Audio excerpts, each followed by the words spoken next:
Pour le CICR, le fait que la Palestine déclare vouloir appliquer les conventions de Genève, c'est ce qui compte.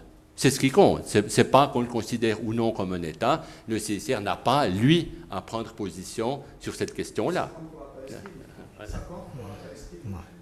Bien sûr. Bien sûr. Donc, il n'y a pas eu d'évolution depuis 1989 par rapport à cela, écoute, je ne crois pas, Béatrice, je ne crois pas. Non, on est resté là. Il y a toujours la question de Palestine, État ou pas État, est un peu au statu quo, mais au fond, c'est le reflet de la question de la Palestine dans le cadre onusien, finalement. Ce sont les États qui sont... C'est un problème des États, de la communauté internationale. Ce n'est pas un problème, bien sûr, du CICR. Le problème de fond, de reconnaître implicitement l'existence ou non d'un État, ce n'était pas une affaire. Le CICR ne dit ni oui ni non.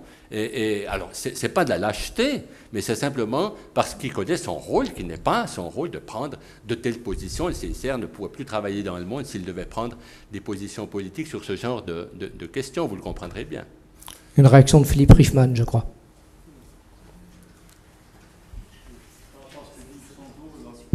Je poserai une question tout à l'heure, mais je parle sous son contrôle. Il y a quand même une évolution avec le protocole sur l'emblème et le fait que, donc je crois que c'était en 2006 ou en 2005, avec le fait que ce qui n'était pas possible jusque-là, le Croissant Rouge palestinien et le bouclier de David Rouge israélien, donc sont rentrés dans la fédération des sociétés de Croix-Rouge et de Croissant-Rouge, alors que normalement, pour le Croissant-Rouge palestinien, c'était pas possible, puisque seuls les États.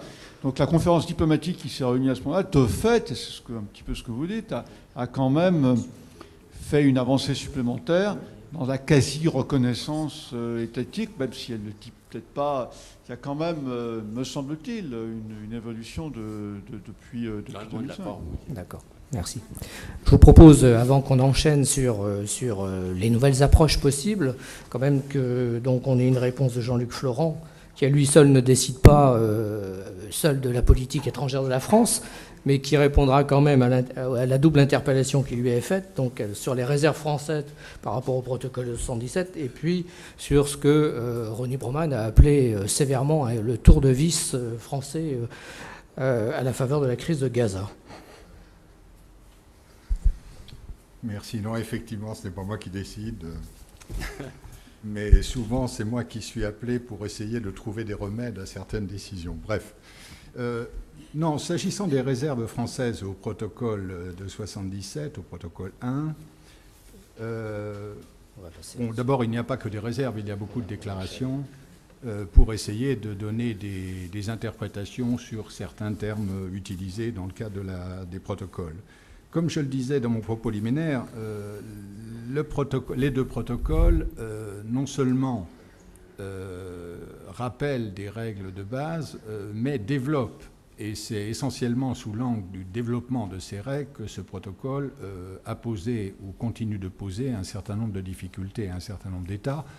Et le fait que le protocole 1 de 77 et le protocole 2 de 77 ne soient pas universels, à la différence des conventions de Genève, à mon avis, s'explique en grande partie par cet aspect des choses. Alors, les réserves françaises, elles sont essentiellement liées à la question de l'arme nucléaire, déjà. D'autre part, nous souhaitions clarifier un certain nombre de points compte tenu des positions que nous avions défendues dans le cadre de la négociation et qui n'avaient pas toujours été retenues. À ma connaissance, je n'ai pas entendu parler d'un retrait de ces réserves.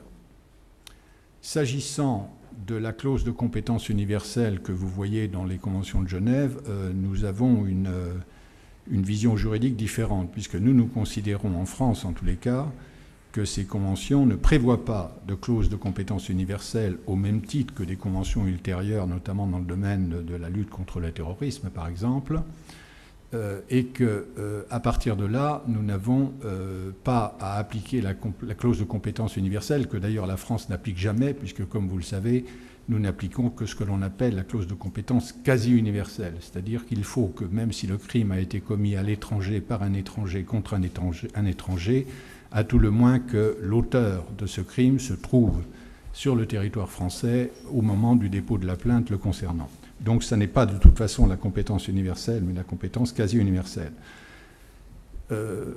Pour essayer étant entendu que, comme vous le savez sans doute, il y a un projet de loi d'adaptation du statut de Rome qui est en cours d'examen, qui a déjà été examiné en première lecture par le Sénat, qui va être théoriquement examiné par l'Assemblée nationale, peut-être pas d'ici la fin de l'année, mais je pense dans le courant de l'année prochaine, et qui non seulement transpose un certain nombre d'incriminations, notamment en matière de crimes de guerre, mais également prévoit, à la suite d'un amendement du sénateur Badinter, une clause de compétence quasi universelle, certes encadrée, pour les crimes de la compétence du statut de Rome, parmi lesquels évidemment les crimes de guerre.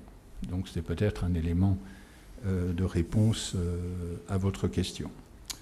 S'agissant de la question de M. Broman, je suppose qu'il ne sera pas surpris si je lui dis que je ne suis pas en mesure de lui répondre, dans la mesure où, comme vous le savez, ce sont des décisions qui sont prises à un niveau politique très élevé. Je pense que c'est une question qu'il faudrait davantage poser à ceux qui nous dirigent actuellement. S'agissant du fait que la France aurait ajouté au blocus, si je puis dire, là je trouve que c'est une vision quand même assez déformée de la réalité. Ce qu'a fait la France à la fin du conflit, après le conflit à chaud, si je puis dire, c'est effectivement de déployer des bâtiments de la marine, mais c'était pour éviter l'approvisionnement d'armes par le biais de contrebande dans la bande de Gaza. C'était l'objectif du déploiement de ces navires. Donc l'objectif n'était pas d'ajouter... On n'empêche pas Israël de s'approvisionner en armes. L'objectif n'était pas... Oui, mais je vous rappelle... Pardon, pour que la remarque soit entendue, je rappelle qu'on n'empêche pas les Israéliens de s'approvisionner en armes et de s'approvisionner en armes. Je ne comprends donc pas pourquoi on empêche les Palestiniens de le faire. En l'espèce, il ne s'agissait pas des Palestiniens, il s'agissait du Hamas et de la bande de Gaza. Parce que, comme vous le savez, le Hamas est considéré comme un mouvement terroriste par les États membres de l'Union européenne. Et ça ne visait pas du tout la Cisjordanie, par exemple. Ça ne visait que Gaza et le Hamas. Transition. Justement, question du terrorisme et du contre-terrorisme. On voit bien dans ce nouveau paysage que j'évoquais tout à l'heure, on voit précisément que depuis le 11 septembre, eh bien, ce droit international humanitaire est confronté aussi à cette réalité. C'est la réalité du terrorisme. Donc comment ce droit peut-il s'appliquer sur des populations ou sur des situations où le terrorisme s'implique? Et on l'a vu aussi, il suffit d'évoquer Guantanamo, comment dans un contexte de lutte de contre-terrorisme, le droit international humanitaire peut lui aussi s'appliquer. Comment peut-il s'adapter? Peut-être Yves Sandoz, qui avait réfléchi sur ces questions, quelques éléments. Oui, je dirais non, il ne peut pas s'adapter. Il ne peut pas s'adapter, le droit humanitaire. Il a atteint les limites le débat dont on a parlé tout à l'heure, qui a eu lieu lors de la conférence de 74-77, a tiré le droit humanitaire jusqu'aux limites du possible. Quel est le compromis qui a été trouvé finalement? C'était un compromis presque impossible, parce qu'au fond, tout le droit humanitaire repose sur l'idée qu'on doit distinguer ce qui est militaire et ce qui est civil. Et puis la guérilla, c'est la formule de Mao, on se fond dans la population civile comme un poisson dans l'eau.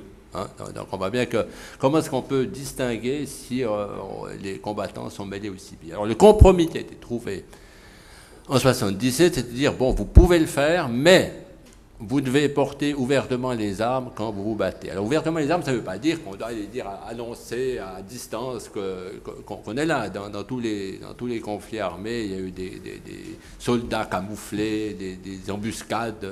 C'est pas ça qu'on a voulu dire. Ce qu'on a voulu dire, vous ne pouvez pas faire semblant d'avoir un statut protégé et d'abuser de ce statut protégé. Vous ne pouvez pas pousser une poussette, traverser un pont, puis au moment où vous croisez le soldat, vous sortez une bombe de votre poussette. Alors, c'est la limite, parce que si, évidemment, vous tolérez... Le terrorisme, c'est le pas supplémentaire. terrible, c'est de dire, oui, alors on peut encore faire ça. On peut aller dans un bus puis se faire sauter soi-même, d'ailleurs, ce qui est terrible, où on peut effectivement cacher une bombe dans la poussette, on peut le faire, on peut faire semblant d'être blessé, et puis on peut faire semblant d'être un civil, et puis se battre.